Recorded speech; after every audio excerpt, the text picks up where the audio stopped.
Business schools are selling a lie, and what you might not know is that business school thinking is spread throughout business advice all over the internet. You see, business schools with their case studies, fancy acronyms, frameworks, really don't teach you how to be an entrepreneur or how to run a business. But what they do very well is teach you how to be an employee. And don't get me wrong, it's perfectly fine, especially if you want your business to be a hobby and your real income to come as an employee.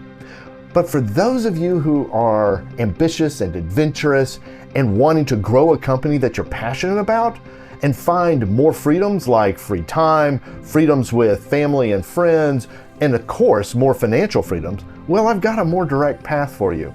In this video, I'm going to expose some of these lies and show you how they invade business advice on the internet that leads to an endless cycle of grinding away in your company. Because there's a better way. I've cracked the code and I'm going to show it to you in this video how you can find more freedoms and more profits. So let's jump right in. I went to business school, so I can tell you they use a shotgun approach because they don't know who they're talking to. And the other thing is the students don't know who they're talking to because the students don't know where they're headed. A lot of them are thinking, oh, I'm going to get a business degree and get a job. And that's the focus, is to impart knowledge, not necessarily give you hands-on in running a business. So you learn a lot, but the application of it, well, it's sketchy. And even something specific like accounting, for example, where you'd think, oh, okay, this is going to be hugely applicable if I know how to do accounting. See, I started out as an accounting major because I thought, oh, that makes a lot of sense. That's practical. Well, one small detail, I hated accounting, all right, and found that I loved finance. So I switched majors, but my advisor said, okay, George, listen, I want you to take all of your extra courses in accounting. And I was like, why? I hate it. And he goes, because it will make you stronger in finance because you're going to understand how these numbers are put together. He was absolutely correct, but I still hated accounting. All right, so fast forward, I graduate, and I end up in this small business. Now, they knew I had a business degree, and they go, great, you can do the accounting, do the books. And I was like, okay. I didn't know what I was doing. I didn't learn accounting until after a year in that business, and I opened and closed my first set of books. And I will promise you, I learned more accounting in those 12 months than I did in all the accounting courses I took in college. Okay? So, what am I saying here? It's like, yeah, there's a lot of information, there's a lot of knowledge, and look, consider who it's coming from. Profs. Profs are theoretical. They're not living in the real world. They live in a bubble. It's called a university. And the thing is, they haven't run businesses in most cases. They've never had to make payroll. You get the picture.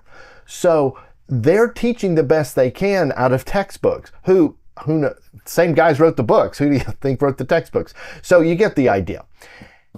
But there's something more. There's something more about the lie. And here's the big lie, is that they use case studies and they look at these companies that have gone public or they've raised private equity, that sort of thing. And they particularly companies that are listed on stock exchanges, that sort of thing. And they talk about how they grew and how they got there. And there's all these examples they use because that's their only touch to the practical, right? Well, there's one small problem. There are about 5,700 companies on the New York Stock Exchange and NASDAQ combined. Do you have any idea how many companies there are in the United States? Something like 32 million, all right? That's like 1.8% of all the companies. And those are the ones they're holding up as examples, plus some others, okay? But with private companies, you can't get the data. You can't see what's going on usually. But with public companies, you've got data, so that's why they use them. But here's the problem. Most of us aren't thinking about, oh, how can I take my company public? Yet the training is all about that.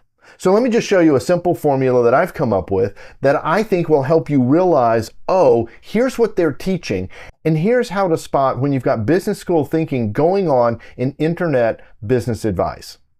So here's my B School lie formula, all right? You raise lots of dollars right here. Then you ramp up your company and then you sell for a multiple. Now, I can tell you, most entrepreneurial studies programs in particular, this is what they focus on. They focus on raising money, not how to make money. Guys, this is a huge distinction, because if you're an entrepreneur, you want to learn, how do I make money? And that's what I'm all about. That's what I'm teaching. So I'm pushing hard against this. But let me break this down so you understand exactly what they're saying. Somehow magically, you got your business started and people want to invest in it. And so you go raise this money and people are just throwing money at you. Because now with that money, you've got capital and you can spend it and ramp up the company. So you're not ramping the company up based on your internal capitalization because you're making money. No. You could be losing money, but you've got plenty of dollars over here, so you're ramping this thing up because what you're after is to sell it for a multiple. Now, what's that? Okay, so they're looking at cash flow, or free cash flow is another term, one of those fancy B school things. EBITDA, another term. EBITDA is earnings before interest, depreciation, taxes, amortization, that sort of thing. EBITDA does involve earnings, so you've got to be making some money, but in a lot of cases, you don't have to be profitable to sell for a multiple, because they could also do it on top line revenue depending on the business. Amazon was losing money, and then they went public and they still lost money for years. I mean, we're not talking, you can go look it up. So this formula right here is the big lie. It's right there. It's about raising dollars, not making dollars. Now let me show you entrepreneur hell. So this is my formula for entrepreneur hell. You spend hours getting the latest advice on how to make money. Okay, so we're not trying to raise money, we're trying to make money. Then you spend countless hours applying the advice only to discover that it doesn't work. And more than likely it doesn't work because there's information missing that they just didn't tell you. So what do? Rinse and repeat. Whoop. We come straight back over here. We go find some more advice. We spend hours. You get the picture. We apply it. It doesn't work, or it works a little bit. And we end up with businesses that are underperforming. We don't have any kind of freedom because we're working countless hours. We're not making the kind of money we think we should. We're overworked, underpaid. You get the picture? Hell. Can I describe it? And so we go, this entrepreneur thing doesn't work. That's not true. That's a lie. So I randomly picked a recent Alex Hormozi video, came out a couple of weeks ago, called How to Become Ultra Wealthy, 4 Methods. And in this video, he breaks down 4 methods. Now, I want you to apply what I've just shown you about this formula right here, and tell me if this doesn't ring true. Method number 1, I don't have these memorized, so method number 1 is using other people's money in your business. Hello, raise dollars. Just right out of the box, okay? And his examples include companies like Tesla. Okay, first of all, Tesla raised money with government money. They didn't even use well, I guess if you consider the taxpayers, other people. Amazon, Nvidia, all of them. Okay, right, got it. All right. And he details all this stuff out. It's nice and wonky. Number 2, using your own money in your business, bootstrapping. Okay, that's not raising money. That's trying to make money, but so you're going to have to put your money in, or your time and effort, whatever. That's the way most of us do it, okay? I'm going to guess like 80% of startups or ongoing businesses. And here's what's fascinating. His example, Chick-fil-A. Really? Really? Are you kidding me? It's a monster company now. Now, they started off, one shop at a time. They're into, second and third generations or fourth generations of owning it. It's the very successful franchise, all of that. His point with Chick-fil-A is that it grew steadily over decades without external capital. I really have a hard time believing that they didn't take, because external capital includes bank loans and conventional financing. By the way, I don't have any problem with that in you making dollars. That's not raising money. Now, some people might consider it raising money. The raising dollars here that I'm talking about is equity. And that's his first point, using other people's money. So one more thing. The bootstrapping is the right answer, but he only spends, by my estimate of time on the video, 20%. 20% of the video is spent on the answer, okay? So his third one is investing your money in other people's businesses, like Shark Tank investors. Okay, you got to really know what you're doing. And here's the thing. You've got to have money. Hello? I mean, so to become an investor, where did you come up with the money? You see? Oh, that's number 4. Number 4 is using other people's money in other people's businesses. I'm not making this up, guys. This is actually there.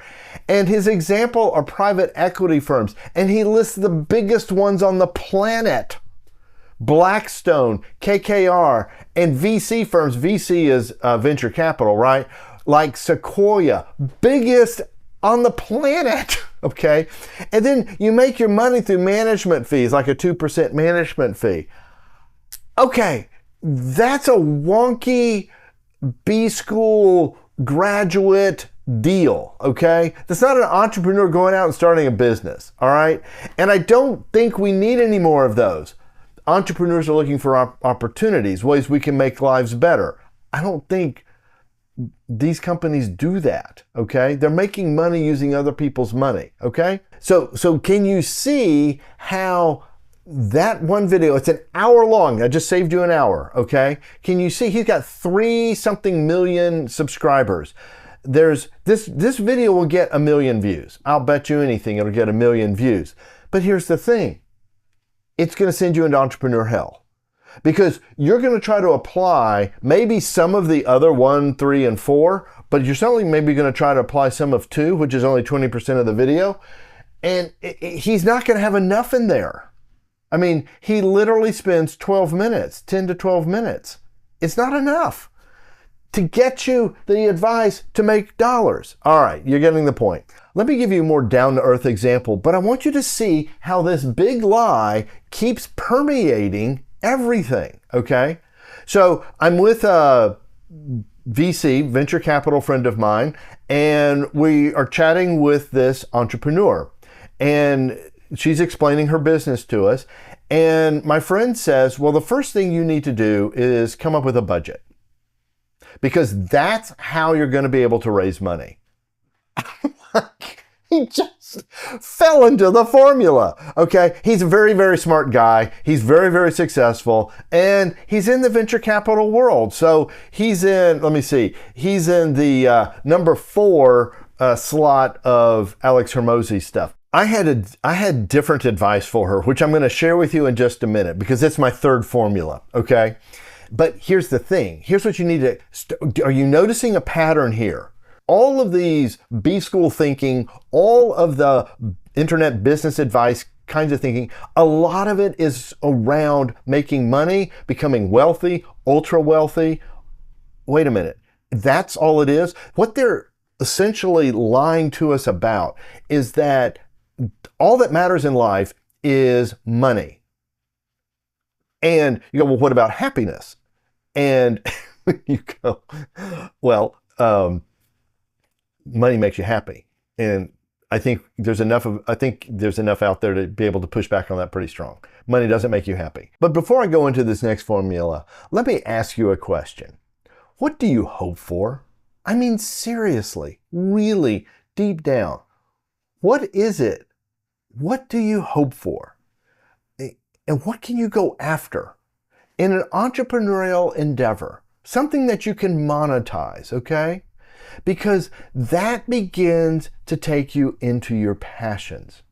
Let me show you this formula. I call it the next level entrepreneur. And it begins with your passions.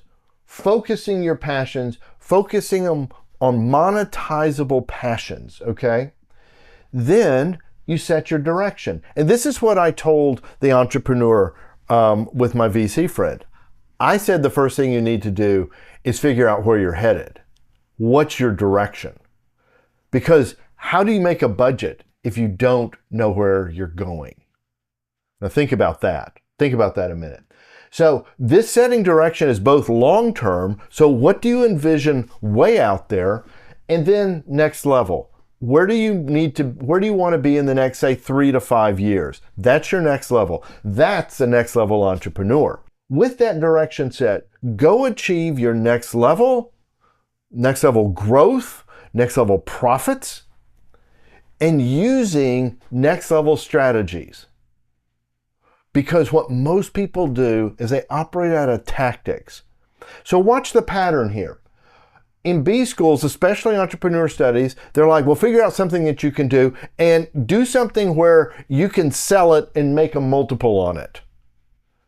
Okay. That's not sustainable. Human beings don't operate that way. Making money is not a direction. Making money is a metric. It's like a measuring stick. It's like how much gas is in the tank. How much money do I have? How much money have I made? Okay? This is where I start in my book, right here. Okay? Focus your passions. And this book contains my strategic process called the Next Level Navigator. And I've used it with small companies and large companies, okay? Most notably Rackspace, took them from $100 million to $800 million in revenue in a 4-year period using the Next Level Navigator. The process works. And it's the key to it is setting direction. In fact, if you want to jumpstart on the Next Level Navigator, click the link below because I'm offering some free training called the Next Level Jumpstart. And direction is a key piece to that. But there's more. And so just hop on, go check out that free e-course after this video. I think you're really going to like it. Because what you've got to do is there's several main components. And like with the Navigator, I've used in companies, with the Jumpstart, there's some core components, and if you understand that and you focus on those things, you can cut this amount of advice down and break this cycle and get out of entrepreneur hell. My book is The Next Level Entrepreneur, and it's letters. So there's a young wannabe entrepreneur named Max, and he writes this sage tycoon entrepreneur in New York City. And it's 1941. Now, Mr. A, that's his name, started off in a telegraph office and built an empire in communications, okay? And so Max's question to him is, how did you know the future? Because he starts like 40 years ago. And he's like, how did you know communications would be the thing it is today? Mr. A writes him back, shocks Max. He can't believe he got a letter from this guy. And he says, I didn't know the future. I dreamed the future. So to get to your passions, you start with your dreams. Start with what you hope for. That's why I asked that question. I've got stuff in the book, I got some exercises in the book that can help you focus your dreams and passions. Because where we're going is to desires. Because here's the thing, there are going to be headwinds, whatever it is you do. If you're up here in the B school world, you're in the entrepreneur hell, or you're the next level entrepreneur, there are going to be headwinds, there's going to be setbacks. And here's how you're going to get through them. Passions. It's going to be your passion that's going to get you through. It's going to be your love for what it is that you're doing. It's not going to be because you raised a lot of dollars, okay? I promise you. Money is not the answer on that one. It might help you finance your way through the headwinds, but it's not going to stir you. It's certainly going to get you out of hell. All right. So Mr. A writes him back and he says, I didn't know the future. I didn't know the communications world. I dreamed that direction. That was my dream. And so the thing is like, I know people say follow your dreams. That's all a bunch of BS and don't do that. I'm not saying just follow your dreams. I'm saying focus your passions. and they have to be monetizable. They have to be able to be turned into a business. And I am absolutely fascinated by the diversity in the 32 million companies in the United States. The ones I've heard about, they're businesses of all kinds. They're businesses I never even knew could be a business. You see, it's passion.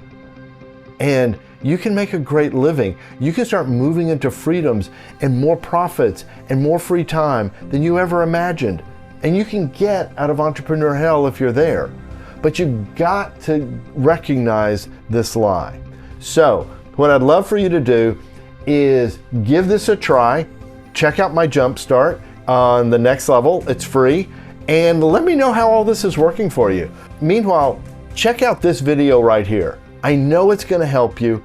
And in the meantime, may you live truly free.